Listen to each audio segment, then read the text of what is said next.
Well, thank you all for being here. This is a PSL demo day. Today, we're delighted to have Seth Hartig, who's a Director of Family Economic Security at the National Center for Children in Poverty. Seth's here with us sharing his work on the Family Resource Simulator. Seth, welcome. Thanks, Jason. So should I just start sharing my screen? That'd be great, yeah. Great, so hold on.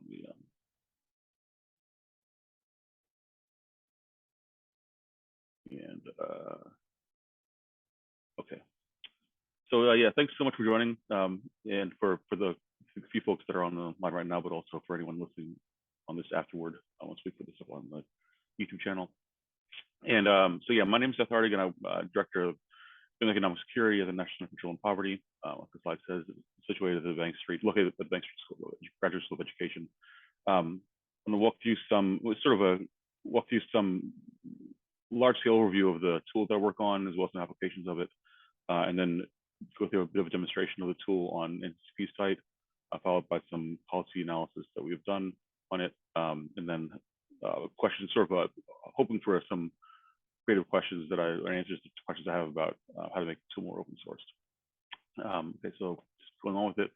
So what is the Family Resource Simulator? And sort of a larger question of what am I doing here, especially because it's and I understand the policy simulation library is more of an open source framework, or sort of that's the collection of tools that are more open source, but the Family Resource Simulator is not yet open source. So more about that a little bit later on in the presentation.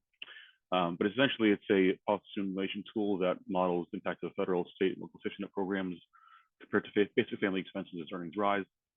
It's written in Perl, but unfortunately, it was developed in 2004 when Perl was much more of an in vogue language. And we're moving it on to different language, but right now it's still the codes, the algorithms for the policy model is written in Perl. And it pulls some data from the MySQL database that are at the state and local level, and federal level as well. The user interface of the tool is written in PHP and JavaScript. It also pulls from the same MySQL database. And it really generates, the main purpose of it is to generate policy simulation models by using, or output really, by using modeling and separating combined impact of benefit programs, as well as basic family expenses as earnings rise. As I wrote in this last bullet here, as far as we know, it's the only tool that models the impact of changes in family expenses as earnings rise, and the impacts of those changed family expenses on benefit programs. For example, if you work more, then you might need more childcare, and so the model dynamically adjusts based on how much childcare need you have and how much childcare that would be to how much childcare expenses family incur as a result of that, then how much that might change the benefit programs. And lots of different very good calculators sort of have one module that models the family's expenses, and then a module that models their earnings, or the benefit eligibility and benefit amounts as earnings rise, but there's not as much interaction between the two. So that's one of the things that we do. We try to spend a lot of time on trying to figure out. These are the current programs and expenses that are modeled by the FRS codes. It's a lot of alphabet soup in here, but if you know these programs, then you kind of know this language. We try to be as comprehensive as possible for the types of families that we model, for the types of programs that people use, that might be able to use depending on their specific situations. I'm not going to read through this, but it's sort of the basics are up there, like Medicaid, TANF, CCDF, SSI, SNAP, Section 8, as well as some programs that aren't, and of course, federal and state and local taxes. We code that state by state and update it with every simulator. So tax modules can take a while to do, given that we're trying to read through the tax statutes and policies for every state. But the program also includes kind of lesser known programs as well, but are still very important to some working families, like LIHEAP, state supplement programs that are used to supplement SSI programs, as well as free reduced price meal programs that are offered in schools. And then we compare those the benefits people get from those expenses and their earnings as earnings rise to the basic expenses that families face, including this collection of programs of types of expenses at the bottom here, including income taxes, payroll taxes, and sales taxes, as well as transportation, childcare, healthcare, housing, utilities, food expenses, transportation, other necessities, which is kind of a catch-all phrase for capturing things like household supplies. We use consumer expenditure surveys data to figure out an estimate for that. There's several different applications, and I'm going to walk through one of the applications that we use that apply these codes. One is the kind of the basic, or the standard version that we've developing that NCCP or so called the Family Tree Simulator, which is available currently on this web address. There's also an informational page that describes some of the current projects and some history of the tool located at this other web address, the one with the NCCP in front of it. So we've worked on adapting, we worked with partners on adapting codes to develop microsimulation models as well. And more recently, the version that we've developed since 2004 is really a hypothetical family approach, one family at a time. While the microsimulation approaches we've been doing lately are look at either use administrative data or survey data to really merge the codes we have for the estimations of benefits within one family at a time, but sort of extend it to the population. One of the more common uses of the tool is to examine and identify benefit cliffs or high effective marginal tax rates as earnings rise, and determine how policy changes can mitigate or eliminate those cliffs. That's sort of when most of the write-ups on it focus a lot on these benefit cliffs. It's a pretty flexible tool for sort of seeing how policies interact with each other, but also with earnings as earnings rise. But also, aside from just the sort of basic output that the simulator produces, we've also found it's a pretty educational tool for researchers and advocates, especially people we're working with at state level or federal level, trying to really get to the nitty-gritty of what how these benefit programs work, where sort of the inflection points and what triggers these inflection points to these benefit cliffs. So people can understand the programs better, really just by working with the tool and understanding the tool better, working with us. Also, as Max just pointed out earlier, in I think discussion prior to this recording, the output can be used as a check against other policy simulation models, including open source models like the Atlanta Fed's policy rules database. And so we've actively, I'll talk about this in a second, but we've actively been working with the Atlanta Fed to check their approach and compare it against the FRS output. Right, so this is the next slide. So the family research simulator has a relationship with other tools and other open source tools and resources. The main tool is kind of this pretty powerful graphical engine that generates graphical output that models family expenses and benefit eligibility as earnings rise. I'll get to that demonstration in a minute. But the core, there's sort of corollary tools to that. One is a more of a client level tool. The FRS, the Family Research Simulator, is really geared towards policymakers and researchers and people really trying to figure out policy questions that they have for the, or to answer policy questions they have for this tool. But we developed over the past few years more of a client level calculator that's really geared in the second person, kind of where for helping states, for case managers within states, work with clients to figure out where they're at in terms of their eligibility for benefits and where they might be going if they take a earnings increase, like work more hours or take a salary hike. And so we developed that with the U.S. Health and Human Services Assistant Secretary for Planning Evaluation within HHS or ASPE a few years ago, and that's working now with Ohio to adapt that model to Ohio's system as well. And then it's sort of a separate to the Family Research Simulator. Since 2004, we've developed this basic use budget calculator, which is really a corollary tool that that ignores most of the safety net programs and just looks at how much family needs for basic expenses, as long as they're just making earnings, taxes, and tries to pinpoint that number, which is very similar to other tools out there. I think the self-sufficiency calculator and other tools to kind of look at a family budget and try to see what you need without absent SNAP and TANF and CCDF policies for basic expenses. Like I mentioned earlier, we also work pretty extensively with the Federal Reserve Bank of Atlanta to inform their policy rules database, CLIF tools, and really that's an open source tool. So this sort of gets into the conversation of why I'm presenting to this policy simulation library, in that the tool itself can be used to check against these open source tools, and we use it to, and some of the coding we have in the tool has been adapted to the policy rules database and their collection of programs there. And it's sort of we have a back and forth relationship where we constantly check each other's work to make sure that each of our programs are kind of updated in a similar way and methodologies are joined.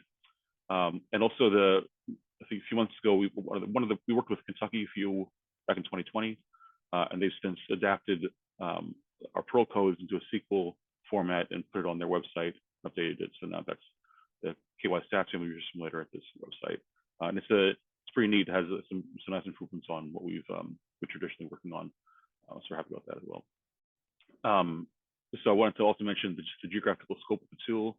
It's expanded state by state, which is good in some ways, in that gives us an opportunity to really dig deep into the policies of a specific state. around Indiana programs and state tax policy, but it's not a 50-state model like the NFED's tool is. We have to partially due to funding the tool because we operate based on state contracts and or foundation grants, sort of one state at a time, or if we're lucky, a few states at a time. And we, as part of that work, we prioritize making partnerships in the states. We're working on, and that's what we found that to be very essential for answering kind of the nitty gritty and kind of these policy minutia, where, for example, if you're looking at, if anyone looks at, has experience looking at state policies, there, I think we inevitably end up looking at state manuals or statutes, trying to figure out exactly these types of rules that are not necessarily clear. So having a state partner really helps to elucidate those questions or bring them to experts at the state level who really know this program as well. And these partners also are very helpful for giving us kind of an idea of what kind of policy debates are happening in the state in order to model those potential policy changes within the tool itself. So that's, if you're working outside of a state, you don't necessarily know the tenor and tone of the different policy debates that could be informed by the types of modeling we do. And then here's a list on the slide of a bunch of, or our current kind of selection of recently completed state level models, or the ones that are in progress. You can see there's some microsimulations there, as well as the kind of client level. When in this slide, when it talks about benefit plus calculator, it's talking about the client level model, and family research simulator is more of the policy or research angle. I think so. We're working on a few states right now and finalizing a few others. I also want to talk a little bit about open sourcing considerations. So we're not there yet. We're trying to move in that direction. We're currently requiring, we try to be as open as possible with the code, especially if someone's trying to, from a government agency is trying to adapt it to their stuff, or if they're a nonprofit. But it's a bit of a difficulty in terms of the sustainability of the tool to open source it completely, because as soon as you open source it, then we're sort of essentially sacrificing our own ownership of the code and the development of it. And that's really their bread and butter in terms of the how we pay our staff currently, in terms of updating the tool with states. So open sourcing would be great, but it opens up some considerations for trying to both maintain quality assurance of the tool, as well as to make sure that we're kind of overseeing the tool and getting paid to do that. So I'm definitely open to suggestions for how to open source these codes in a way that both preserves the possibility of revenue coming into project staff, while also making the tool better and more expansive. That's part of why I actually am excited about here today, because it's wonderful to have that kind of conversation. And yeah, I guess I'll talk a few about some challenges associated with the tool. Jason, can you tell me how I'm doing on time? I'm sorry, I don't have a clock in front of me. But yeah, you're great. You're about halfway through the 30 minutes. Yeah. Right.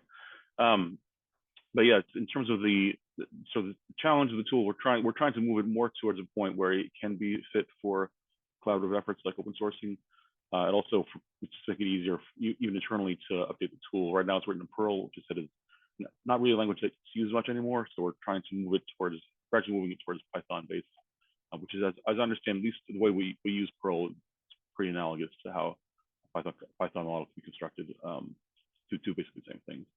We're trying to make the tool more responsive to policy debates that touch on all states, which can be difficult if we're just talking about updating a tool one state at a time or 3 states at a time, or if we're trying to form conversations at the national level, because working in New Jersey and DC and New Hampshire, say, it's going to look a lot different than, say, and Kansas even, it's going to look a lot different than how federal policy might impact benefits in, say, Florida or Texas or California. So that's similar to what I mentioned earlier, trying to keep the tool updated. Poses some challenges if we're just a small team working on it. That's not without open sourcing, without opening it up to everyone. Makes it harder to update the tool on an ongoing basis, especially at this state by state approach that we're making. And also, as I think I mentioned earlier, we expanded the tool recently outward to cover more populations and more programs. The SSI, the list I had up there earlier of how many programs we're covering is a pretty new list. We didn't include SSI or school meals or paid leave programs in special support in New Jersey, or other programs into the tool until 2017 or so, 2018. And so, and we continue to expand that outward. I think some people are here who work with the NFED on their PRD, and so they're including SSDI. We're planning on including SSDI into our tool soon, which will also include modeling Medicare, which we don't do yet. So we're continually trying to expand it outward, but the challenge when you expand it outward is that when you update the tool next time, you need to update all those new codes that have to make the project sort of continuously both relevant, but also comparable to previous models. And I mentioned already before some challenges we have to open sourcing in terms of the opening it up would be great, but for some concern about losing dedicated funding that would support existing staff working on the tool to maintain it. So I want to switch a little bit to a demonstration of what the tool can do. I have too many windows open right now, but let's see if we can get to, I'll just write it in.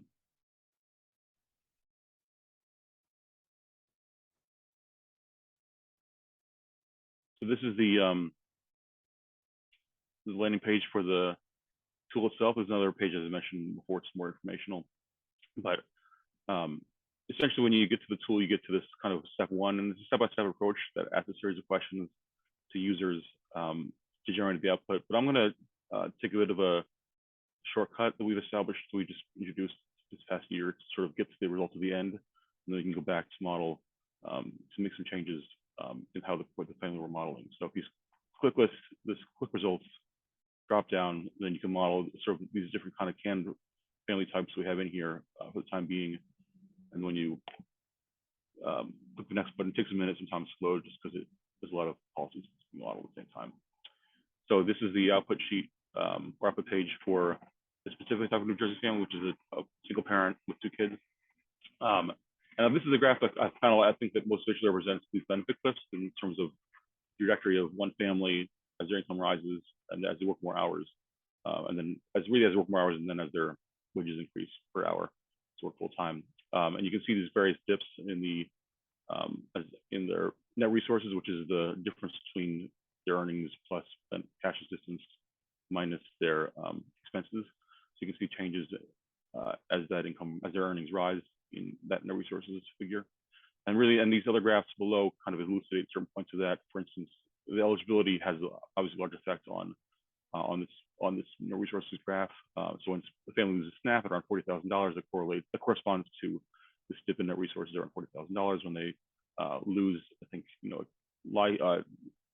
public health insurance or Medicaid for adults around $70,000, you can see that dip here as well. And so you can sort of visualize from here how this might inform policy conversations, potential policy modeling that can be used to sort of see the impacts of policy changes. Some other interesting graphs at the bottom. These two are my favorite at the top, but there's definitely sort of some interesting stuff that's happening if you want to look at the differential impact of these programs below. But sort of this is, if you can imagine, this is kind of a pretty traditional family type in terms of this policy modeling approach that people use.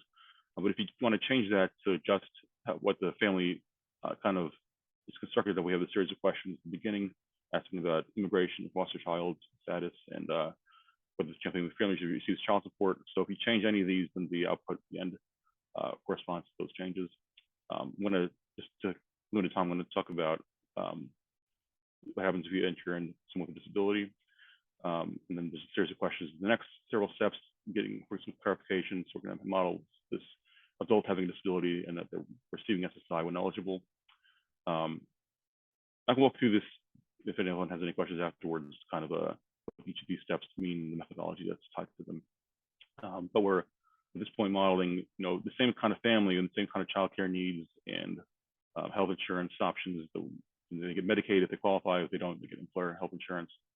And these kind of default other expenses that we build into the program based on local or federal state standards, or industry standards, or it's not any federal standard. And then when you get to the end, then I'll wait for a second for the graph to load. But so the graph looks, some parts of it look pretty similar, but the part certainly where the family is eligible to receive SSI changes pretty dramatically, around $20,000. And there's a cliff here that results primarily from a family suddenly losing a lot of TANF when they lose eligibility for SSI. It's kind of a policy oddity, but it's not talked about too much in policy sphere because usually if a parent is on SSI, they're not going to be moving towards working full time. So there's a cliff here for that. But if you adjust it to make it a bit more of a real situation where you go back to the family, you change you still have someone in the family receiving SSI, but you change it from the adult to the kid. Let's say it's a 6-year-old with disability receiving SSI to really help with their basic needs, then the graph does change to correspond to a more realistic situation where the SSI is more a gradual slope. So I'll just wait for a second for it to load up. You can see that these graphs change dynamically with the different types of inputs that you're entering in the program. So here, the drop-off still happens when the family loses eligibility for SSI, but it's not as gradual. But it's a gradual drop-off and this cliff here really corresponds to a loss in parent Medicaid and not necessarily a child losing SSI. That's part of just how SSI works as a benefit. I'm going to stop sharing my screen at this point. Oh, sorry, I'm going to stop sharing my go back to the PowerPoint that I had earlier. Just to finish this presentation, a few some policy analysis that we have given. I think we have a few more minutes to talk through some stuff. But you can use I forgot to mention there's a button at the end of that step 8 where you can download the results in CSV file form. You can use that to create these kind of on your own the same kind of graphs that were generated in that last page. This is a kind of if you can look at all the graphs and compare it to the eligibility criteria and even the CSV files to see how these programs work, you can sort of see how these programs interact and change as income rises. So this is one kind of family that we're looking at in terms of seeing the impacts of the changes in the American Rescue Plan Act that was enacted in early 2020. Early 2021. So this is a kind of a pre-ARPA situation. You can see that there's things happening both in EITC, Medicaid, SNAP, and CCDF, and children's Medicaid. And then once your earnings increase above 400% of the federal poverty line, they no longer have access to the premium tax credit. That's really explaining these cliffs on the way here as family income rises. And if you look at the impact of so the way that we have the New Jersey program, I did scroll that down there. I will in a second. There's a lot of different policy modeling we introduced that allow for people to select different policy changes on these sample families that they're creating. So if you can see the impact of what happens with the CDC-TC expansion, the Child Dependent Care Tax Credit expansion in ARPA for this is back in 2021, as well as the premium tax credit and the child tax credit expansions. And as you can see from this graph, these programs really had not only an impact on family budgets to make them make families sort of more able to afford basic expenses, but also mitigated the benefit cliffs that people experienced at these various earnings levels. Since I didn't mention that earlier, I just want to go back to this last the slide. You can see just as an example of how we generated these outputs. That graph is we build policy changes into each of the, or we try to build policy changes into each of the families, which is similar to what we model.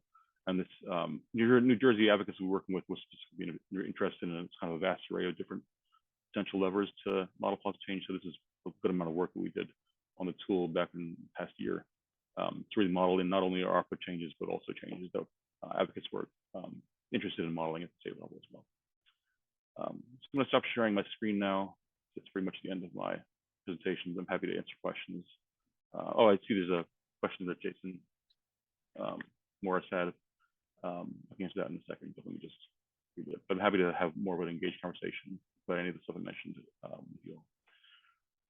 Yeah, Seth, thank you so much. A great talk. And yeah, let's go ahead and jump into some questions here. Sure.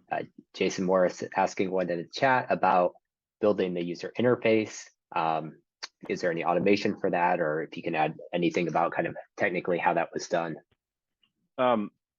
Sure. Yeah, and then that's also Jason, you have a question about microsimulation. Well, so your the UI, yeah, it's not automated. I'm not sure I understand the question. You're saying how the user interface is designed in PHP, it's HTML, it's kind of flat PHP code, and it sort of adapts to, but it's not pulling from any source. Is that what you? That's exactly what my question was. Yeah, whether that code was being generated in any way from the Perl code for the benefit, but it's separate. Yeah, it's completely separate. Yeah, and the way that I guess just to sort of I think to help answer this question, the PHP is distinct from the Perl really until the last step, step 8 in the program, which is the output page.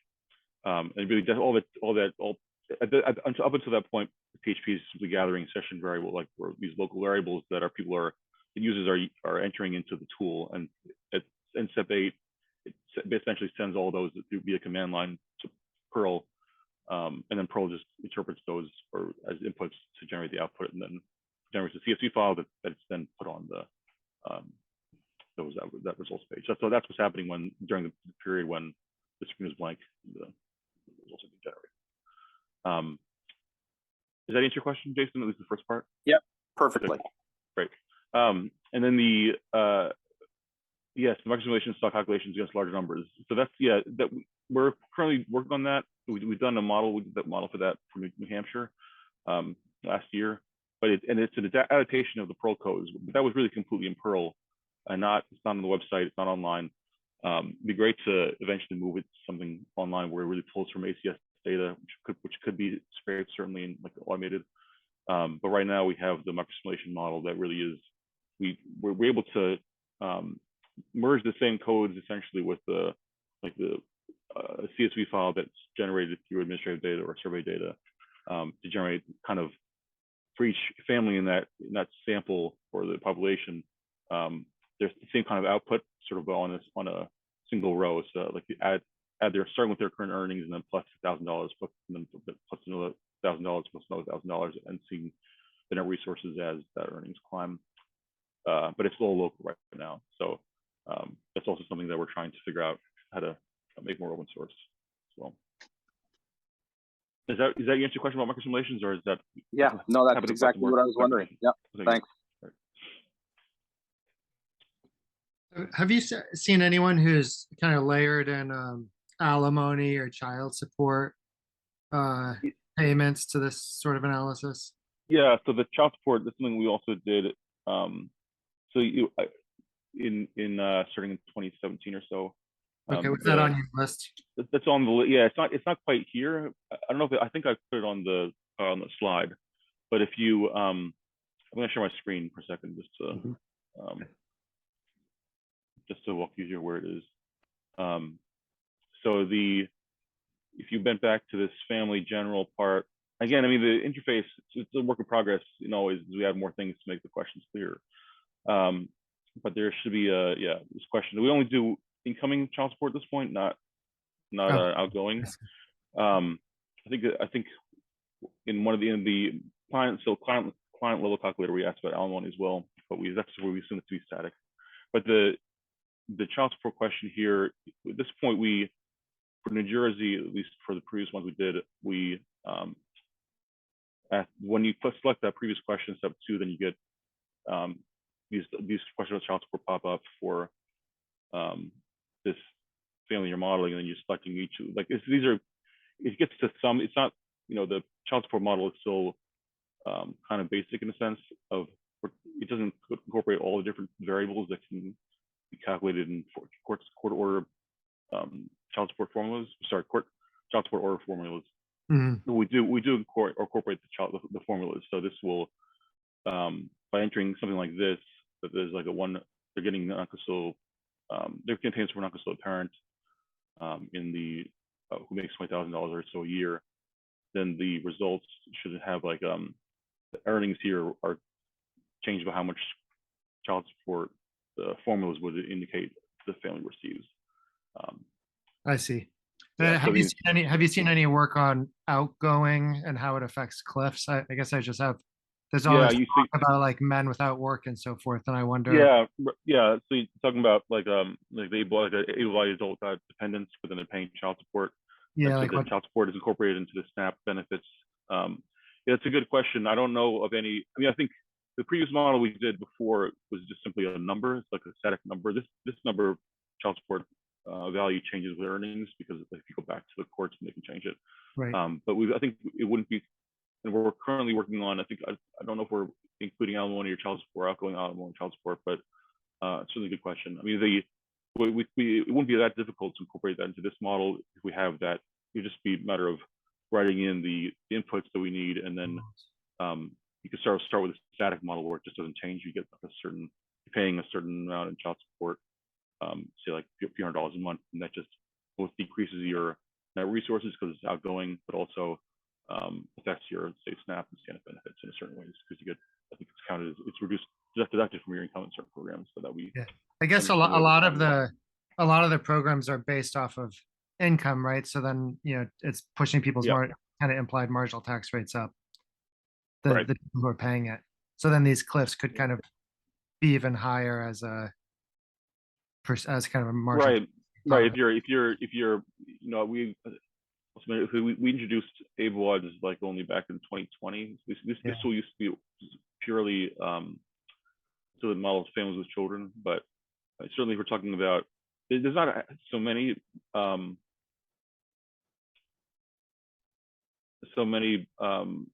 benefit cliffs for able odds for people, for able-bodied adults without dependents. There are some, and so you, like, certainly for SNAP, you might see it, but if you're not, the benefit cliffs for SNAP aren't as severe if you don't have children, because the child care deduction. But certainly for Medicaid, I think for some other programs, then you might, this is kind of a pretty straight line, but there are some cliffs here. So you lose Medicaid, they lose, I can't remember what this one is, that might be with some LIHEAP, or, but I don't know, these are, you can tell it's a bit smoother for families, partially because they don't have the child care payments. But if Medicaid, I think child support, outgoing child support isn't deducted from taxable income, which would impact Medicaid. But you can see, like, if this graph, if this family, if this represents an uncustodial parent, and they're paying alimony, or they're paying child support, then the net resources, the line will be pushed downward because they're losing that from their kind of the budget. But there probably are some implications for these programs as well. I'd imagine. I see. And so then when they lose eligibility, it probably enables them to get more, or to last longer on these programs, because they use that outgoing child support is deducted, or in some of the cases where it's incorporated as deducted from income. Got it. Okay. Does that answer your? I don't know. But it's a good question. I don't know of any tools that really model that, highlight that capability. Yeah, that's really helpful to hear your thought process about that. I appreciate it.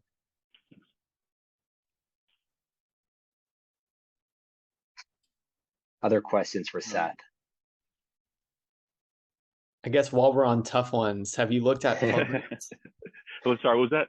Have you looked at Pell Grants? No, it's a good question. Yeah, no, we were. There's actually a toolkit that should be coming out from Chapin Hall. Look at the University of Chicago. I'm not sure if you're familiar with it. They're looking at the impacts of like direct cash transfers on various benefits, specifically aimed at homeless or housing unstable youth.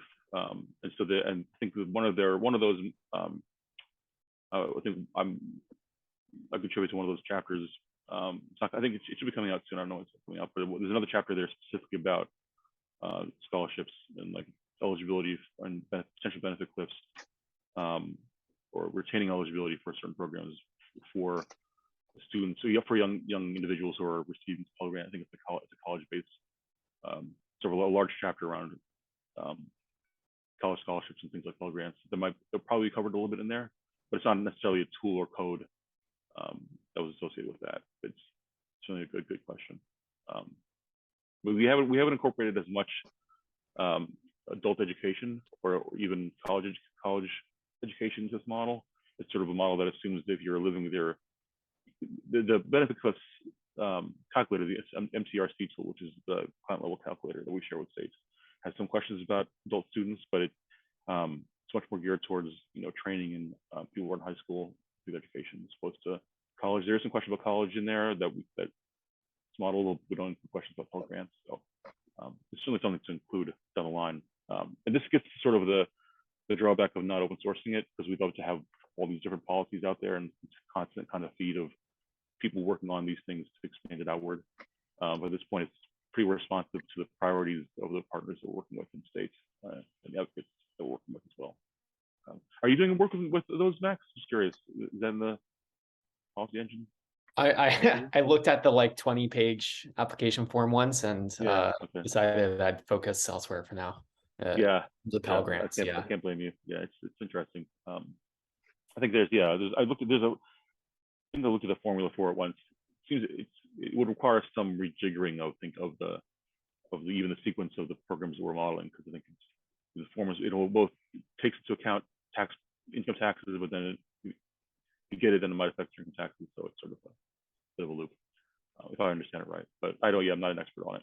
So if you do find, it'd be great to have a conversation to end up working on it. So. Yeah. But also, I guess I was curious if there's any, if unless anyone else has questions about, I would love to move towards kind of a sustainable model where it's open source. There's a lot of people feeding it and informing the code and testing it, and working, kind of helping to certainly debug it, given the kind of large array of code we have to do now for each state. But I have some trouble kind of envisioning how it could be maintained, as long as it's tied to this user interface, specifically in the work that we currently do with states. So is that something, I guess Max or other folks on this line, is that something that you find a challenge, or do you find that as you open source it, there's more funding streams and more kind of support for the tools and the code that you're working on? I'm not sure about the funding exactly, like how that compares, but certainly, I mean, I've never worked in a closed source policy environment, so but I think we just having the open source, for example, this instance today where we were able to just plus in folks from the Atlanta Fed and share some more of our code. They shared some of the logic behind their code. That would have been, I think, a lot more challenging. And I'm really excited also about the Atlanta Fed starting to reach out to benefit agencies to develop a validation set. And actually, I was going to ask you if you, like, how you check your rules, because on the tax side, I think there's some other things we can validate against. On the benefit side, as you know, the rules are just hard to find in the first place, and there aren't really sources of truth. But if we can sort of have all the different models out there, at least using that same validation set, I think that would be a major boon. Yeah, I think I was talking with Elias. Elias presented a few weeks ago, this in this context, in case anyone listening to this YouTube video doesn't know that. But yeah, it'd be great to develop those kind of validation sets or use cases in a way. We worked on, when we work with state partners, we try to we invite feedback. We invite people to test the tool to see if anything looks weird. That has helped with, certainly with Kentucky, when we were working on the model with them. Had some questions about childcare and how the relationship between TANF eligibility and CCDF eligibility, which really isn't in the code, in the statutes, read the manuals closely. It's not, but there really is the relationship apparently in the state that basically enforces that anyone who receives TANF or KTAP in Kentucky, it's called, is enrolled in their CCDF or CCAP program, so Kentucky, so that you can't really have a situation where someone's on one thing, not on the other. So that was sort of one example of someone looking at our output and saying this isn't quite right. Just can't have the situation. Need to have some kind of data validation or field validation, JavaScript written in to make sure that this is not an option for people to do. That was helpful. I think in terms of that was part of the work we did with the U.S. Department of Health and Human Services, also, which is was really working with states to develop kind of a intermediate version of the tool that people could look at and start testing to see if it made sense with their understanding of how these programs work. And that was very helpful. It was an ongoing project. It was a long project that was ongoing for a while.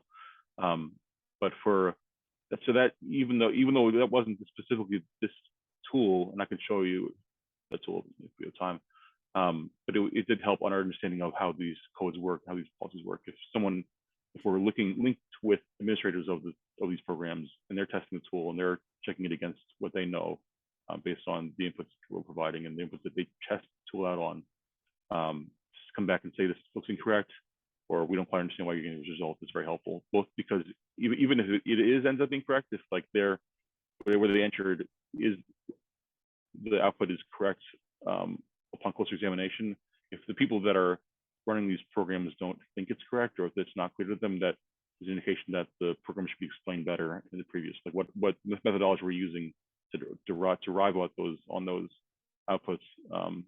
Really, if they don't know why things look the way they do, then either there's a mistake in the program or it needs to be explained better. So that's kind of how we've been approaching working with state partners on that. But it's very helpful to have partners at the state level for that reason. But yeah, Max, we should talk some time about those cases, because it's great to have kind of a set of things that we can all test between the different tools. Yeah, definitely. I'll email you. Well, Seth, thank you so much for a great discussion. I'm really impressed with the user interface on your web applications here, and the partnerships you've formed have been incredible, from kind of the local level with Allegheny County, who seems like they're real leaders in this space among local policy folks, and then with the state level governments as well. So a already well-used tool. And if you are thinking about going open source, definitely reach out to our community. We have open calls every other week. Our next one is tomorrow. You're welcome to join, or you can just ping any one of us individually, and we can certainly sit down and chat about specifics about how you can turn this model into an open source model and that'd be great. Community. Yeah, that'd be wonderful. Yeah, so as I mentioned before, that we've talked about it before internally, but it'd be great to have expertise represented by this community towards doing that. So thank you. Absolutely. Well, thank you, Seth. Have a great day. All right. Thanks a lot. Take care. Thanks, Seth.